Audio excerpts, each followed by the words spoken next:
Olá, é um prazer estar com você nessa série de eleições do poder do voto, o trabalho final da disciplina de Audiojornalismo 2 do curso de Comunicação Social, Jornalismo da Universidade Federal de Roraima, com a parceria da FM Monte Roraima. Hoje, o nosso subtema será sobre o Poder Executivo. Quais as funções do Presidente da República, governador e também do prefeito? Na apresentação de hoje, teremos Álvaro José, Esther Arruda, com a produção de Vanessa Fernandes, Isabela Souza e Aimee Tavares. A edição será por parte de Laís Muniz e Júlio Sansão, sob a coordenação da professora Antônia Costa da Silva e do diretor de programação da FM Monte Roraima, Leandro Castro, com a colaboração do editor de áudio Leonardo Paixão. A nossa convidada especial para falar sobre o tema é a professora Geisa Pimentel, doutora em Ciência Política pela Universidade Federal do Rio Grande do Sul, mestre em bacharel em Ciências Sociais pela Universidade da Amazônia, coordenadora do Núcleo de Pesquisas Eleitorais e Políticas da Amazônia no EFAPA, UFRR, vice-coordenadora do Núcleo de Pesquisas Observatório de Saúde de Roraima, Observar, professora associada terceira da Universidade Federal de Roraima. Bem-vinda, professora Geisa. Agradecemos por aceitar o nosso convite. Obrigada pelo convite. Estou aqui à disposição para contribuir com vocês e ter esse papo maravilhoso. Falar de política sempre é bom. O nosso subtema é Poder Executivo. Quais as funções do Presidente da República, governador e prefeito? Afinal, o que faz o Poder Executivo? Quais são as suas atribuições? Quem compõe tal poder? Vamos entender a disposição e a influência do Poder Executivo na política brasileira. Eis o Poder Executivo, o encarregado de tirar a lei da abstração e dar a ela caráter prático e funcional de serviço à população. Bom, primeiro a gente tem que entender que o sistema de governo brasileiro ele é separado por poderes, né? Então nós temos os três poderes, que é o executivo, vocês estão trabalhando hoje, prefeitos, governadores e a presidência da República, o legislativo, que são os deputados estaduais, vereadores, deputados federais e senadores, e o judiciário, que é todo esse sistema que a gente tem, que é a justiça, de um modo geral, o Supremo Tribunal, e assim por diante. Então são separados, são poderes separados, porque nós estamos dentro de um sistema que é um sistema presidencialista, e a separação dos poderes para que eles pudessem administrar melhor as funções. O presidente da República é a representação máxima dentro de um país, né? Então, no caso nosso brasileiro, ele, além de ser o chefe de Estado, ele é o chefe de governo. Por que é o chefe de Estado? Porque é a pessoa que vai tratar, vai falar pelo Brasil em outras instâncias, com outros presidentes, com outras monarquias e assim por diante. Então, ele é o chefe de Estado. E é o chefe de governo porque ele administra o país. E quando você administra o país, a gente está separado em presidência da República, que é o país inteiro. Governos, que são os estados, e prefeituras, que são as mais de 5.570 que existem no Brasil. Então, para que a gente administre esse grande país, ele é dividido dessa forma. Então, o presidente da República, ele também é o administrador, vamos dizer assim, é o administrador do país. E ele tem que estar em contato com essas pessoas. Contato dele direto com governadores e governadores contato com os prefeitos, que aí é a divisão. E aí o presidente da República também, ele é a pessoa que vai sancionar algumas leis ou não, né? Quer dizer, quando aprova qualquer lei no Congresso Nacional, vem para a mão do presidente da República para ele sancionar se aquilo é positivo ou não. Recentemente vocês viram que foi votado o aumento da verba partidária de 2,5 milhões que estavam cogitando para os fundão para 6 milhões. Então, isso passou no Congresso. Para passar no Congresso tem que ser aprovado nas duas casas, Senado e Câmara de Deputados. Aprovando nas duas instâncias, vai para o presidente da República sancionar ou não. Então, ele tem esse poder também de sancionar ou vetar determinadas leis que são aprovadas. Por que ele tem o poder do veto, né, também? Porque se aquilo não está incluído no orçamento, se aquilo não tem verba apropriada para que aquilo possa ser aprovado, ele pode vetar. E aí pode dizer assim, pode voltar, vetando, volta para o Congresso, né, para as duas casas fazerem nova avaliação, vai ver se tem dinheiro, vão procurar, então, para poder adequar ao que seria necessário. E também ele é o cara, né, que manda nas Forças Armadas, ele é ele é uma pessoa, apesar dele nomear, né, generais para determinados cargos, né, Aeronáutica, Marinha e Exército, ele é a pessoa que, vamos dizer assim, é o superior desses três cargos. É o que manda em tudo. Professora, a senhora usou o exemplo de valores, né? Nesse caso, quando o presidente veta por conta de algum orçamento acima da média. Mas quando acontece uma coisa desse tipo, a senhora acha também que não poderia haver, digamos que um bom senso, né? Entre aspas, das duas casas antes de chegar até o presidente, para que houvesse antes um veto disso e não acontecer como aconteceu agora dessa aprovação de um valor tão alto? A senhora acha que isso acontece decorrente ao quê? Na verdade, assim, os orçamentos também são separados, né? Então, dentro do orçamento da União, que a gente chama, que a Presidência da República, a gente chama de União, ele separa os orçamentos para o Legislativo e para o Judiciário. Isso é lei, isso está na Constituição. Então, aquilo ali é sagrado. Pode faltar para outras coisas, mas separa para os dois poderes. E aí, anualmente, o orçamento é feito e aprovado pelo Congresso Nacional. Então, esse ano, por exemplo, julho, já começa-se a discussão do orçamento para ser trabalhado para 2022. E esse orçamento que vai sair também para o fundo partidário, para o fundo eleitoral, também tem que estar aprovado para poder ser colocado em prática em 2022. O que acontece? É que as negociações, elas se dão no máximo. Então, no máximo, pede-se o máximo para depois chegar aonde eles querem. E aí nós vamos ver assim um corte. Claro, isso vai aumentar, possivelmente vai aumentar, porque vai passar, e aí, mesmo que o presidente não queira, há a questão da governabilidade, que é uma palavra que todo mundo usa muito, e aí a gente coloca para vocês, é o jogo político, eles vão empurrar isso. E como o presidente da República ele precisa da aprovação do Congresso para determinadas coisas, ele vai acabar cedendo em algum momento para poder, não o todo como está, os 6 bilhões, mas talvez uma média aí de até 4 bilhões, eu acho que vai chegar esse negócio. Então o presidente ele tem que ter amizade com a Câmara e o Senado. Olha, quando a gente vê acontece o processo da eleição, você vê várias promessas, né? E o nosso presidente ele fez essa promessa, que ele não ia administrar, por exemplo, com o Centrão, que ele ia se aliar com esse povo. Mas a questão da governabilidade, para ele aprovar qualquer projeto, para qualquer ministério mandar um projeto e ser aprovado nas casas do Congresso Nacional, nas duas instâncias, ele vai precisar de maioria de votos. E se ele não tiver o apoio dessa maioria de votos, ele não vai aprovar nada. Ele vai passar 4 anos sem aprovar nada. Vai ser como se fosse... vai passar e não vai fazer nada, porque ele precisa do aval da maioria. E essa maioria, ela negocia. Ele vai precisar fazer a negociação de qualquer forma para a questão da governabilidade, senão ele não faz nada. E as negociações são caras, né? E as negociações são caras. Para cada voto, nós temos aí uma aprovação. E aí, assim, quando essa aprovação vem, é aquela coisa de você poder... o partido, né? E ali nós temos vários partidos, eles se juntam para...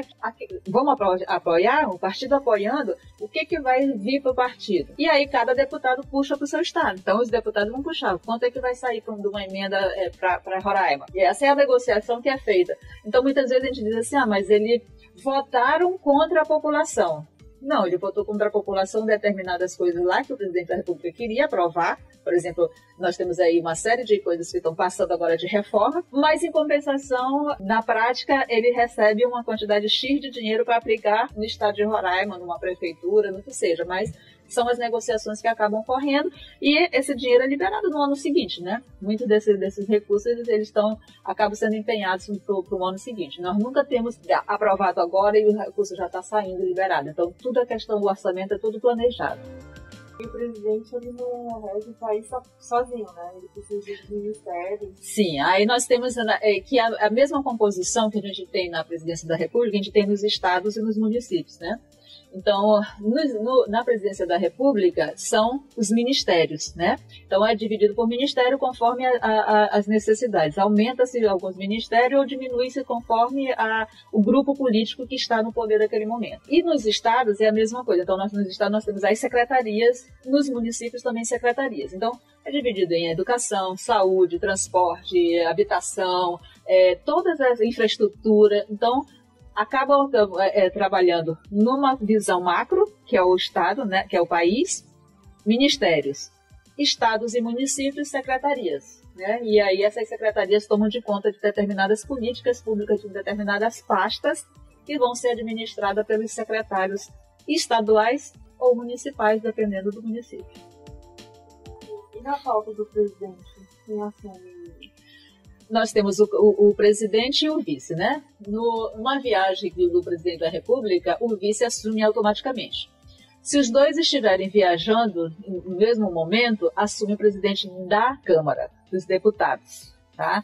É a terceira pessoa que assume. Na falta deles, se tiver os três viajando, assume o presidente do Supremo. Exatamente. A gente agora quer saber um pouco sobre a função do governador. A senhora deu um embasado aí, como é a mesma coisa do presidente, só que no Estado. Uma questão menor, né? Então, e a questão também do DF, né? Do Distrito Federal. Do Distrito Federal também. Não sabe que o governador não assume a função de governador como todos os outros estados, mas como se fosse um prefeito. A presidência da República, ela está em Brasília, né? Então ali acaba se transformando o centro do poder. E o governador do distrito, e, por exemplo, lá nós não temos, os deputados são deputados do distrito, né? Não são deputados estaduais como nós temos aqui, são deputados do distrital. E aí nós temos uma função que é o governador. Por que a gente separa? Porque como o país é muito grande, nós temos essa tendência de separar para administrar. Então, descentraliza responsabilidade para o governador. Então, o governador, ele é o responsável pelo Estado. No nosso caso, que é um Estado pequeno, com 15 municípios, isso é mais fácil de você administrar. Mas nós temos estados grandes que têm 300, 400, 500 municípios, e isso precisa de pessoas para poder aquela coisa andar. Porque nem todos os municípios vão desenvolver iguais, né? Nós vamos ter uns que desenvolvem mais, nós temos um com mais populoso, outro menos, e assim é o caso de Roraima. Nós temos um município que é muito grande, que é Boa Vista, né? Porque é a capital, concentra tudo. Inclusive, o centro de poder está na capital. Então, nós temos aqui, no momento, um prefeito e nós temos o governador no mesmo espaço. Por quê? Porque o centro de poder está aqui. Nós temos secretarias municipais e secretarias estaduais, porque o centro de poder está aqui. E o governador, ele administra o Estado e o contato dele é administrar conjunto com os prefeitos. Então, ele tem esse papel de fazer essa administração com os 15 prefeitos. Eles têm que sentar com os 15 prefeitos para decidir recurso, liberar recurso, de que forma nós vamos dar. Ele tem administração de estradas, né? Tem estradas estaduais, tem estradas federais dentro no próprio estado. Então, tudo isso é um papel administrativo. Além disso, ele também tem essa função de tratar com o governo federal para liberação de verbas para poder aplicar no próprio estado, no desenvolvimento do estado. E aí você vê que nós temos dentro do próprio estado, nós temos universidades federais, institutos federais que são de responsabilidade da União, do governo federal, da presidência da República. Nós temos escolas estaduais, né? Nós temos escolas municipais. Então, cada um é separado. Nós descentralizamos os poderes para cada uma dessas funções. Prefeito, escolas municipais, estado, escolas estaduais, e aí nós vimos, conforme isso, também são os níveis. Universidades e institutos federais ficam a cargo do governo federal, que é macro, né? E aí, estadual, ensino médio e ensino... E as crianças são responsabilidade dos municípios. Por que isso? Porque a estrutura é muito grande para se administrar por uma única função. Então, a questão de organização. A mesma coisa na saúde, a descentralização do recurso para a saúde vem nível federal, nível estadual, nível municipal. E então, é muito interessante, só que dependendo de quem assume o governo ou a prefeitura, se eles não estão alinhados em pensamentos, acaba que o Estado em si não cresce e o município também não se desenvolve. Exato, exatamente. Então, essa é a função tanto da presidência da República quanto do governador, é dar suporte, o presidente dá suporte para os estados e o estado dá suporte para prefeitos, para que os prefeitos possam realmente também conduzir o seu território, né? Que é um território, é demarcado uma área específica geograficamente, e ali ele administra. Muito interessante a gente debater isso. para que as pessoas entendam um pouco sobre qual é a função desses poderes. E aí é uma questão muito ampla. Como vocês estão falando de eleição, o que é tão importante? O que é mais importante do que tudo isso? É o poder do voto. Então, nós somos responsáveis pelas pessoas que estão lá. Nós colocamos. Então, o nosso voto coloca um representante. E como nós somos, nosso sistema é uma democracia representativa, quando eu digo representativa, é que eu passo uma carta ou eu passo uma procuração para o vereador, para o deputado, para o prefeito, para o governador, falar e administrar por mim, que sou um cidadão. Por que a gente faz isso? Porque nós não vamos ter 600 mil pessoas administrando o estado de Roraima. Nós vamos precisar de uma pessoa para administrar, para dar condição das 600 mil pessoas sobreviverem dentro do estado. É essa a função. Representativo, porque nós damos, através do voto, a representação para aquelas pessoas. Professora, a senhora acha que mesmo com o voto tendo essa importância, por que acontece das pessoas, como a gente viu no resultado das nossas enquetes, algumas delas não lembrarem nem em quem elas votaram nas eleições, por exemplo, de 4 anos atrás, como da presidência e do governo? A senhora acha que isso acontece pelo desinteresse do brasileiro na política no geral, ou a senhora acha que isso acontece por determinado motivo de também o brasileiro está desacreditado da política hoje? Olha, acho que todas essas questões estão corretas. Porque, primeiro assim, política, todo mundo diz assim, olha, eu não gosto de discutir política, mas a nossa vida gira em função da política, né? E tudo que nós fazemos está atrelado à política. No momento em que eu estou num bairro, né, e nós estamos num período de chuva, ocorre um problema de alagamento naquele bairro, eu vou precisar de alguém para falar por mim.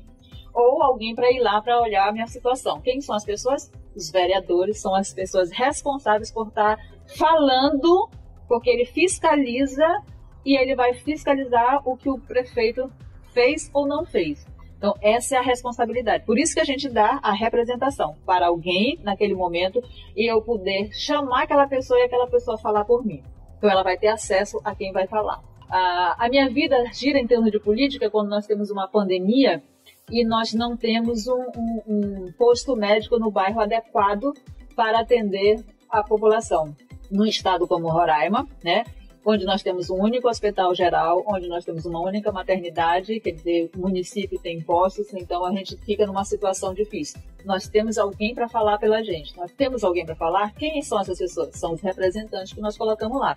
Então as pessoas têm que começar a tomar consciência disso. E por que é tão difícil? Porque não se fala em política. Não se trata em política, a não ser no período eleitoral. Nas escolas, né? Nas escolas não se trata em política. Então nós temos que discutir essa questão. A política tem que ser discutida o tempo todo. Porque tudo nosso depende dessas articulações que a gente faz com estados, municípios e presidência da República. Então, se nós não tivermos antenado nessa questão, acaba que nós esquecemos em quem nós votamos e não cobramos daquela pessoa o seu papel principal. Porque eu sempre digo em sala de aula, o vereador, o deputado estadual, o deputado federal e o senador são funcionários do povo. Eles foram eleitos para me representar. E ao me representar, ele tem que me receber, ele tem que falar por mim e eu tenho que ser atendida. E qual é o atendimento? Políticas públicas que cheguem para beneficiar a população. É essa a função deles. Eles têm que realmente dar condições para que a população receba essas políticas públicas. E essas políticas públicas, em forma de saúde, de educação, de saneamento básico, de cuidar do alagamento, essa é a função de vereadores, deputados estaduais, federais e senadores. Perfeito, professora, que a senhora falou, e eu acho que o que acontece é que, num geral, né, eu vou falar em todo mundo, a gente demoniza a política por conta de coisas que a gente não vê, porque a gente não sabe mais ou menos quem são nossos representantes. Né? A gente chega num público um pouco mais afastado do que não tem contato com a política, eles não sabem nem quem são os 5 representantes, vamos dizer assim, dos nossos vereadores. Não. Nem 10. E faz falta. Por isso que os meios de comunicação, eles são importantes. Quer dizer, as pessoas, elas veem muita televisão e escutam muito a rádio. Então, ainda são esses 2 meios os mais usados para chegar naquela população nas periferias, nos bairros afastados, nos municípios afastados, é necessário que chegue para o e através do rádio é importante que o rádio chegue até essas pessoas.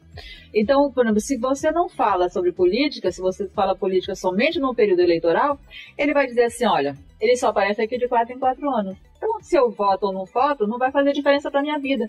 Vai chegar um momento que nós vimos agora na última eleição, que a abstenção foi quase tão grande quanto os votos contados. Então, você viu aí nós chegamos quase a 25, 20, não sei quantos por cento, não me lembro nem. Eu estava no dia da apuração e eu fiquei impressionada com a quantidade de votos nulos, brancos, e os votos, as pessoas que não foram votar. E a política está no nosso cotidiano, né? No asfalto, na nossa rua, no imposto que a gente paga. Tudo, e as pessoas acabam não tendo essa noção da grandiosidade que é colocar alguém ali no poder para representar. Exatamente.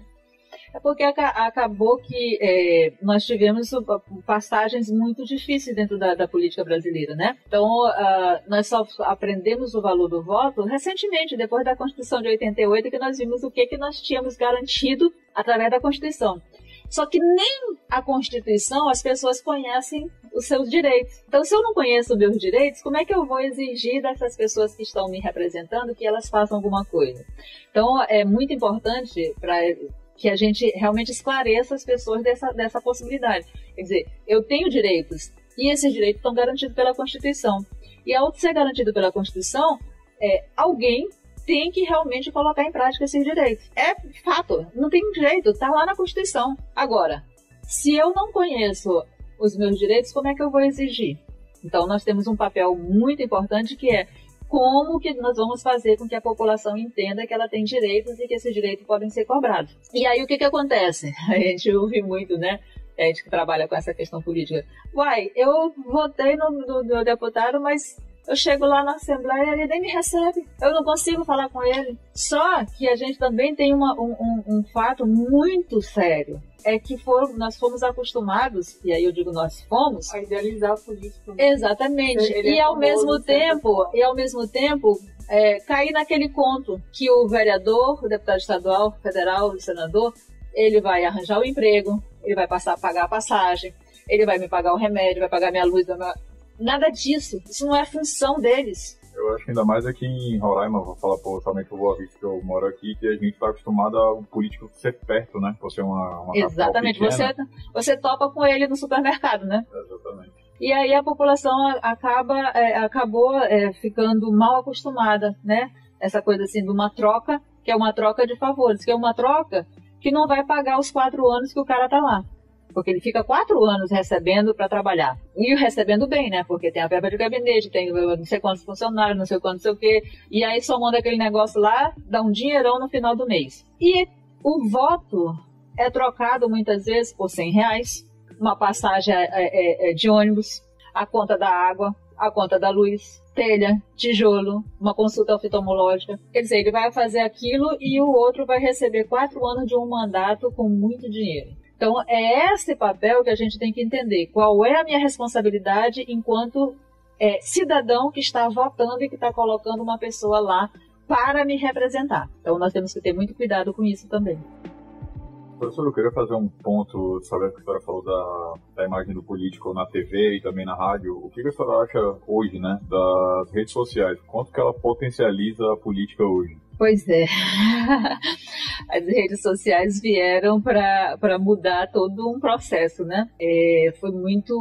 A gente viu muito isso de uns 4 anos para cá, como mudou todo esse processo, porque antes era apenas a televisão e a rádio, né? Hoje as redes sociais, o celular é a grande fórmula, né? Quer dizer, foi o grande processo eleitoral, foi o celular, né? Foram as redes sociais. E aí o grande problema é que informação está chegando para as pessoas. Porque você trabalha na rádio, você tem uma pessoa aqui que está falando, você sabe quem é a pessoa que está falando. Ela vai ser responsável pela fala, pelo discurso dela. Na rede social você não tem isso. Alguém pode passar uma informação e essa informação, as pessoas não sabem nem como procurar para saber se a informação é correta. Na mesma hora ela já repassa para outra. Então é uma velocidade tão grande que você não consegue controlar. E aí nós temos uma série de, como é que se diz, de passagens que são repassadas erroneamente, e depois você não consegue puxar. É como se fosse um lastro de pólvora que você toca fogo aqui e ela vai lá na frente, entendeu? Então, o estrago está feito e a gente não tem como voltar atrás. Nós temos até agora tentado, né? As leis estão tentando controlar essa questão, mas não tem. Porque por mais que você puna, que você coloque aquela pessoa atrás das grades, não tem como desfazer o que foi feito. Caiu na nuvem e não volta mais atrás. E isso é muito ruim para a gente na política, né? Então a gente viu casos recentes que todo mundo conhece que não tem como a gente voltar atrás.